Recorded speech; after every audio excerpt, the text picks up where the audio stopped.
Hello everyone, welcome to my YouTube video channel. My name is Ajibola Morolake. I'm a registered nurse. To my subscribers, welcome to my channel again and God bless you. And if you are viewing me for the first time today, welcome to my channel as well. My channel is all about enlightening individuals, family, public about some health challenges which can be prevented if the individual has the knowledge to do so, and talk about some health issues which need to be managed properly in order to prevent complication as a result of the health problem. So today I'm going to talk about women's health. What I'm talking about today is deep vein thrombosis. I'm going to talk about tips needed to prevent blood clot during pregnancy and during postpartum period. Postpartum period is a period after the delivery of the baby till 6 weeks after birth of a baby. So come along with me. Welcome back to my channel again. Like I rightly mentioned that I'm going to talk about deep vein thrombosis, that is blood clot formation, and it's most likely to be found in the leg, thigh and the pelvic. So I'm going to talk about tips needed to prevent blood clot formation during pregnancy and during postpartum period. And research has established that women are likely to develop blood clots during pregnancy or postpartum compared to in a non-pregnancy state. What are now the risk factors that actually predisposed a woman to develop blood clots during pregnancy or during postpartum period? Number one is hormonal changes. Because of the hormonal changes as a result of pregnancy or in a newly delivered mother, this leads to phenostasis, reduced venous return, and this actually can lead to blood clot formation. Another thing is the gravid uterus, the enlarged uterus, which can compress on the vein, and this can actually lead to blood clot formation. Other reasons are due to thrombophilia, blood disease. Sickle cell disease is another risk factor for a woman to develop blood clot formation during pregnancy or during postpartum period. Inactivities, when a person is not being moving around, can also cause blood clot formation during pregnancy or in a newly delivered women. These are all the risk factors for a woman to develop blood clot formation during pregnancy or during postpartum period. What is now the way to prevent blood clot formation during pregnancy and in a newly delivered women? Number one is to prevent inactivities. Like I rightly mentioned that inactive is one of the cause of blood clot formation. A woman should engage themselves in a passive exercise even during pregnancy if they did not prescribe bed rest for them. And mostly if a woman is being prescribed to have bed rest or to be on admission during pregnancy, the doctor will prescribe a type of compression stocking, which is also known as thromboembolic deferent stocking. You may have likely seen people wearing it around. These people are wearing it in order to prevent blood clot formation during pregnancy, or you can see it in a newly delivered woman. Number two is to give adequate history when a woman comes for prenatal care. When a woman comes for antenatal care, maybe the woman has experienced a blood clot formation during their previous pregnancy or even outside their pregnancy. There is need for them to give an adequate and a complete information. And if they have a family relation that has history of blood clots, there may be need for them to actually give this information during their prenatal care in order for the doctors to refer them to hematologists to actually carry out some tests for them to denote if there is probability of them having a blood clot formation during pregnancy or even after the delivery of their baby. This is so important.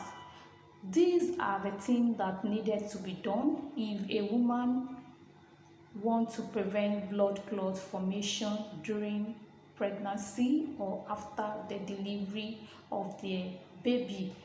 What is now the signs and symptoms of blood clot formation?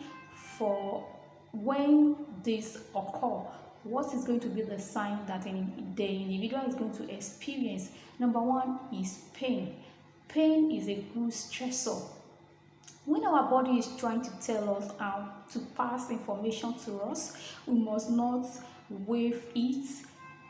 The body is just trying to tell us that there is a problem somewhere which you have to look into it.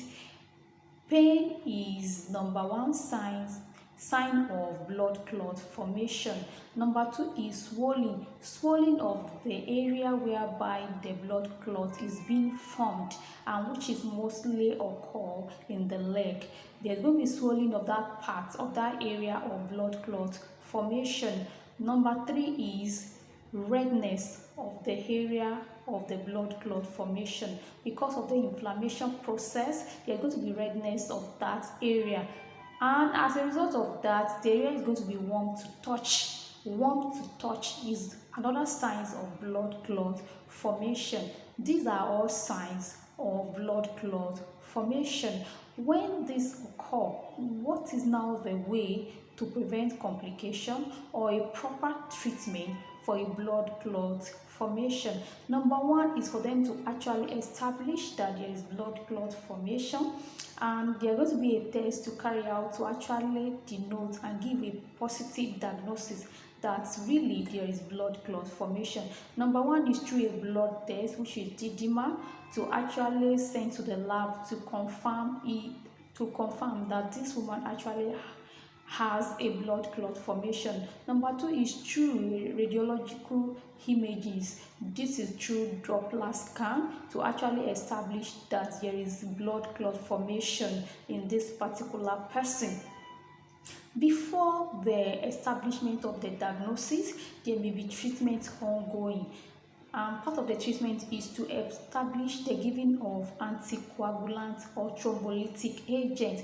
Anticoagulants such as heparin is used to prevent further formation of blood clots, and thrombolytic is used to actually break down of the already formed blood clots. These are drugs of choice to treat blood clot formation, and as they are doing this, they have to be carrying out a blood clotting profile as well, and platelet count can also be done. These women have to be referred or reviewed by the hematologist. So if the woman is being placed on anticoagulant or thrombolytic, they are still going to be monitoring the woman by the hematologist. The obstetric and gynecologists are going to work hand in hand with the hematologist. This is so important. They are going to be able to monitor the woman properly. This is a very serious issue that we don't need to overlook. There is available treatment regimen if this occur. The thing for a woman to do is that they should seek for help on time to prevent complication. But if this is not treated on time or is being overlooked, a complication can arise as a result of that. And the most common complication is pulmonary embolism. That is blood clot formation in the pulmonary artery, and the signs and symptoms for this is excruciating pain. Most people that have experienced blood clot formation, pulmonary embolism, actually explain that they are having a kind of pain that they've never experienced before, and chest pain is part of the symptoms that individual with PE will actually describe that they are having. So it's so important to prevent blood clot formation in order to prevent pulmonary embolism. And if this care is not taken, and or it not being identified on time, it's a life-threatening condition which can also lead to death. So it's so important for a woman, expectant women, a newly delivered women to be watchful for this and to prevent complications that can arise as a result of blood clot formation. So I've come to the end of this video. If you find this video informative, you can like my video in order for YouTube to prescribe this video to many people, and also you can share it with other people for them to gain experience, for them to gain information about blood clot formation during pregnancy.